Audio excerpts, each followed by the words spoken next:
ব্রজমণ্ডল ভগবান শ্রীকৃষ্ণের লীলাস্থলী হলেও দেবাদিদেব মহাদেব ছাড়া ব্রজমণ্ডল ভাবা যায় না।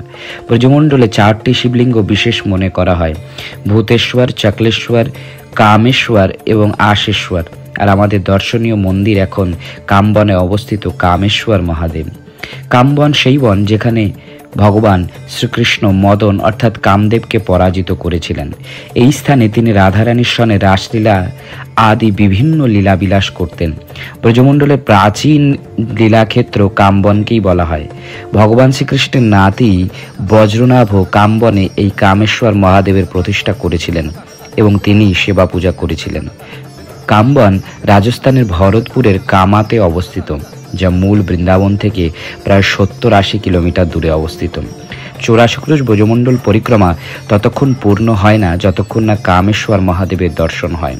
ভক্তরা অবশ্যই কামেশ্বর মহাদেবের দর্শন করে 84 ক্রোশ ব্রজমণ্ডল পরিক্রমা সম্পূর্ণ করেন।